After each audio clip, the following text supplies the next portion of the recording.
JBNN will keep you informed. I'm Michelle Jones. Before we get into the news, please remember to like, subscribe, leave a comment, and to share the news with someone today. Now on to the news. Man shot in Gordon Pen, Spanish Town. Investigators in the St. Catherine North Police Division are searching for the persons responsible for the shooting of a man in Gordon Pen, Spanish Town on Sunday night.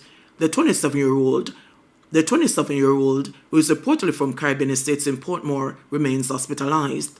Reports are that at about 11:20 p.m., the man was in the volatile St. Catherine community when he was shot by unknown assailants. He was assisted to the Spanish Town Hospital.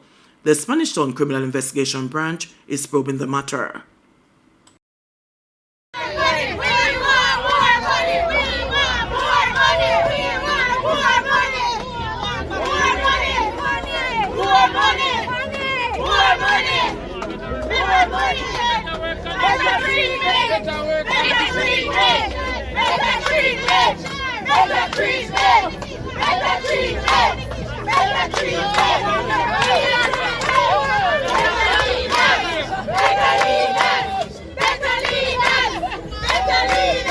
Workers at Excellence Oyster Bay Resort protest over working conditions. Another set of hotel workers have gone on strike over working conditions. This morning, line staff, including bartenders, room attendants, and waiters at Excellence Oyster Bay Resort in Cooper's Pen, Trelawney, walked off the job. Among their issues are low wages, lack of overtime pay, and non-permanent positions, which they say undermine job security. We are paid $30,000 for 2 weeks' work. No overtime even when we work 10 hours per day. Our contracts only last for 3 months. Management pay us no money when we complain, claimed the worker who requested not to be named. According to San, a room attendant, she is required to keep 13 rooms clean and do not get a tip above $1.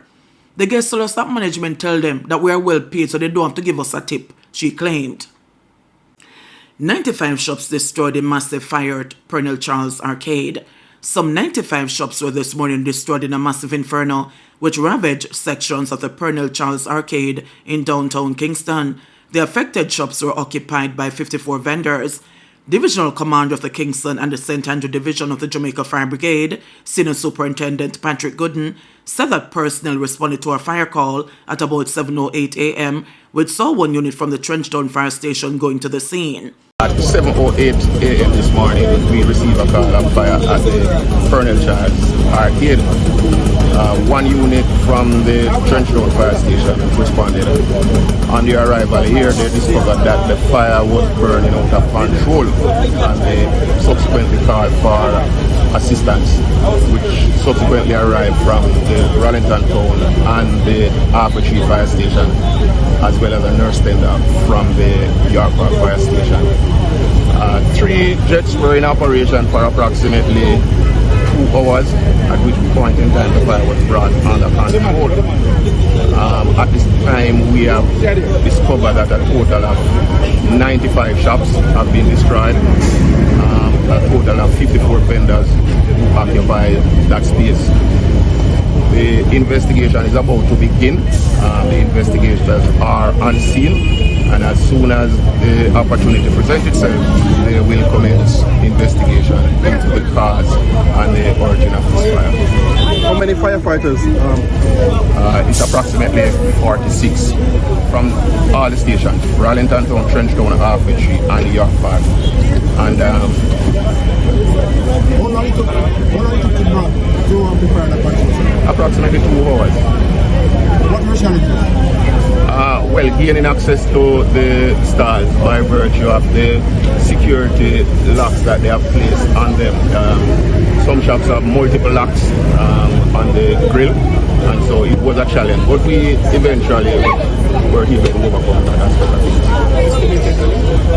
it. Not at this point in time. We are still actively, doing our assessment, at which point in time we will be able to say what's the extent of that.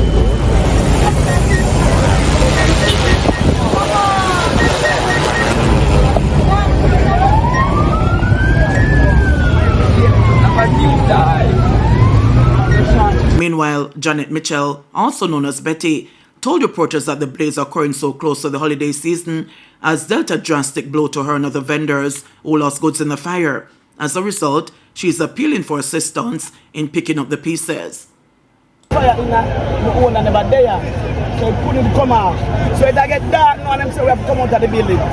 Then now it get worse. People from Tel Aviv them come help me. So all God come help me. It pay to be good. It pay to be kind. You understand? Don't matter the person is, if they make your dollar, give them. Because today at them come and take out down here. So we have the gone already and we have lives. So we have to work on it. And the people that are foreign, please don't call me and stress me. If you have any 2 bills or 3 bills or 4 bills, no send it come give me. No stress me about no fire. Fire gone already and we have life. The greatest thing that. Why now the me and everybody know. Just come in, come give me a tea. We can't get back little goods. Come in, come give me $1. We can't run in and buy back little goods.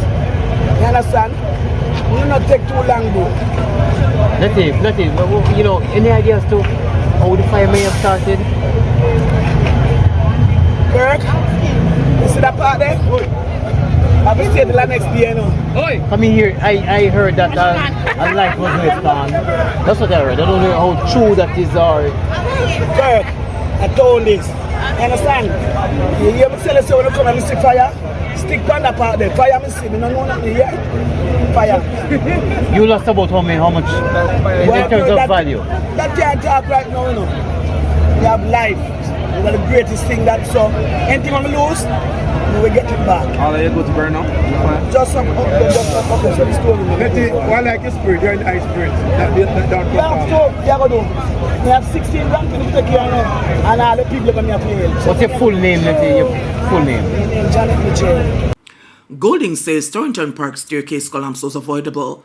People's National Party President Mark Golding says Sunday afternoon staircase collapse at Thon Park House in Skimmy St. Andrew, during which an elderly woman was injured, could have been avoided if its alleged years of warnings were heeded. In a news release following the incident, Golding stated that he has been calling attention to the deteriorating state of the building since 2018. This has been an issue for some time, several years, and I've been writing to the Ministry of Economic Growth and Job Creation. The Prime Minister is aware of it. And in fact, we had a community meeting a year ago with representatives from the ministry to say that the project to fix all this was going to start, and it never did start. And the most recent correspondence from them was, I think, last Wednesday, where they wrote, because there are 2 other schemes which have some problems of this nature as well. And they said for this one that the emergency procurement was blocked by the Procurement Commission, and so it has to go to limited tender. So it's a procurement issue within the government system that has prevented this from being addressed over the last year. But my representations to the government on this are, I think, go back 4 or so years. And we brought engineers here to look at it, and it's clear that something needs to be done because this is obviously rotten. And there's some other issues as well with the building. And now this thing has collapsed. Thank God the lady who was on the staircase at the time, she wasn't on the lower rung, she was on the upper rung. So she suffered some injury, but she's not badly hurt. Yeah, it's not seriously hurt, thank God. We're not sure yet. I am not a technical engineering person to make that assessment. I don't think anybody can, obviously this stairwell cannot be used. Ideally, I think if people could be rehoused while this is being fixed, that would be the ideal situation. Whether that's possible, I don't know. But at this point in time, we want to stop people coming onto this section, obviously, because this is very dangerous. There are 2 other staircases on the building. The other issues with the building are to do with roofing things and so on. But the main dangerous part of it was the fact that the concrete and steel which held the staircase up was compromised, and bits of cladding was falling off and all that kind of thing. So it was clearly a problem. It's just things take so long to be addressed, and I don't think that there was a sufficient appreciation of the urgency of it, despite being told, they were told that this was very urgent. But, you know, the wheels of government move too slowly sometimes. I think that where there's a situation where people's lives are endangered by a structure, it's a government structure, I don't think the procurement system should be able to take a decision to block the procurement based on some assessment from reading a document. They should come and have a look, because I don't believe they came to see it. As I said, a year ago, we had the community building to start the project, to sensitize the people that the project was going to start, and it never did start. And it's because I'm told that the actual procurement was blocked, that it wasn't allowed to proceed on an emergency basis. So, you know, to my mind, there needs to be a greater connection between the bureaucrats who are making these decisions and what's actually happening on the ground. If they're told this is a situation of urgency and an emergency situation, they shouldn't just be able to say, oh, well, they're not satisfied of it, and then that's the end of the matter. And I wasn't even told about that until Wednesday this week, that the thing had been delayed. I mean, I knew it was delayed, that it had been blocked because of a procurement issue.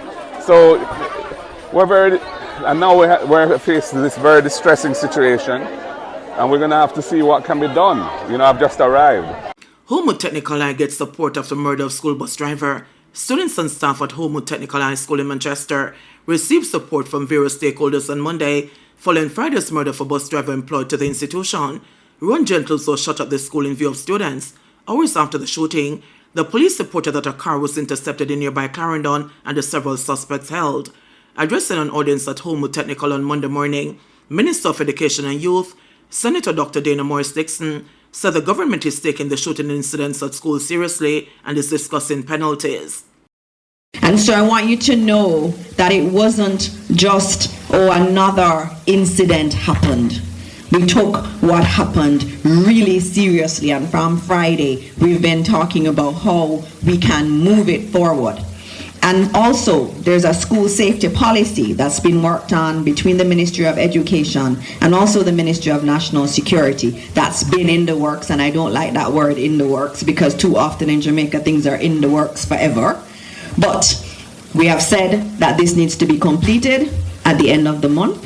UNICEF is assisting the government in finalizing it, and we expect at the end of November that review to be done, because we have to prioritize safety in schools.